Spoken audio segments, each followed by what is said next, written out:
আগের বছর আইপিএলে চেন্নাইয়ের প্রথম ম্যাচে যে ম্যান অফ দ্য ম্যাচ হয়েছিল, হ্যাঁ, যাকে টি-20 ফরম্যাটে লেজেন্ড বোলারদের একজন মানা যায়, আর সেই প্লেয়ারটা এবছর আইপিএলে দল পেল না। এটা কিভাবে সম্ভব আর এর কারণটা কি?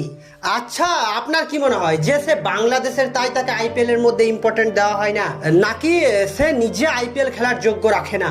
দেখুন, যোগ্য নেই এমনটা একদম না, কারণ তার পারফরমেন্স লেজেন্ডদের মতো। কিন্তু এই আইপিএল এ দল না পাওয়ার কিছু কারণও আছে। কিন্তু এর আগে আপনি এটা দেখুন যে কিছুদিন আগে যার জন্য বলা হচ্ছিল যে সে নাকি শোয়েব আখতারের রেকর্ড ভেঙে দেবে, হ্যাঁ, উমরান মালিক, সেও কিন্তু আইপিএল এর মধ্যে দল পায়নি। আবার যার জন্য বিরাট কোহলির সাথে গৌতম গম্ভীরের অনেক বড় ঝামেলাও হয়ে গেল, হ্যাঁ, আফগানিস্তানের নবীনুল হক, সেও কিন্তু আইপিএল এ দল পায়নি। আর এই যে আমি তিনজনের নাম আপনাকে শোনালাম, এরা কিন্তু একজনও খারাপ প্লেয়ার না। আর এখানে যদি আমি আপনাকে পার্সোনালি মুস্তাফিজুরের কথা বলি, তাহলে এখানে যদি আপনার মনে হয় যে মুস্তাফিজুর রহমানের আইপিএল খেলার যোগ্য নেই, তাহলে তার আইপিএল এর মধ্যে 2 কোটি টাকা দাম হলো কেন? আর যদি আমি আপনাকে বলি যে এই 2 কোটি টাকা মূল্যই হচ্ছে তাকে আইপিএল এ আনসোল্ড করার মেন রিজন, তাহলে চলুন আমি আপনাকে কিছুটা এক্সপ্লেন করি। দেখুন, 2 কোটি টাকা মূল্য, কিন্তু এমন না যে তার মূল্য অনেক বেশি হয়ে গেছে। হ্যাঁ, সে প্লেয়ার হিসাবে একদম ঠিকঠাক প্রাইস তার আছে, কিন্তু আপনি একটা বিষয় ভেবে দেখেছেন কি যে বাংলাদেশ তাকে এনওসি দিতে চায় না, আর এনওসি দিলেও হাফ, এবং আইপিএল চলাকালীন তাদের সিরিজ শুরু হয়ে যায়। হ্যাঁ, আগের বছর মাঝপথে চেন্নাইয়ের টিমটাকে ছেড়ে চলে গিয়েছিল, আর চেন্নাইয়ের টিম থেকে সে চলে যাওয়ার পর চেন্নাইয়ের টিমটা অলমোস্ট ভেঙে গিয়েছিল। হ্যাঁ, এটাই বাস্তব। আর তার দেশ যদি তার সাথে এমন না করতো, তাহলে আপনার কি মনে হয় যে সিএসকে এর মতো টিম তাকে রিলিজ করতো?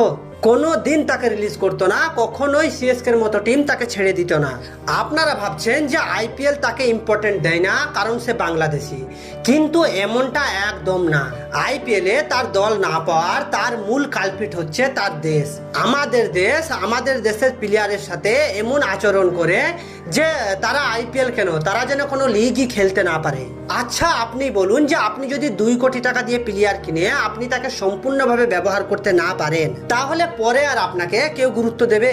এটাই অনেক বড় একটা কারণ তাকে আনসোল্ড করার। আর এই আচরণের কারণে তার সিরিয়াল নাম্বার অনেক ডিস্টেন্সে চলে গেছে। আর দ্বিতীয় রিজনটা হচ্ছে তার সিরিয়াল নাম্বার। তার সিরিয়াল নাম্বার হয়ে গেছে 182, যেখানে তার সিরিয়াল নাম্বারের সাথে তার প্রাইস কোনো রকম ভাবে ম্যাচই হচ্ছে না, কারণ সে যে লেভেলের প্লেয়ার সেই হিসাবে তার সিরিয়াল নাম্বার অনেক বেশি। যার কারণে এই আইপিএল সিজনে 182 সিরিয়াল নাম্বার আসার আগে প্রায় টিমের টাকা শেষ হয়ে গেছে। এই জন্যই তারা মুস্তাফিজুর রহমানকে নেওয়ার প্রয়োজন মনে করেনি।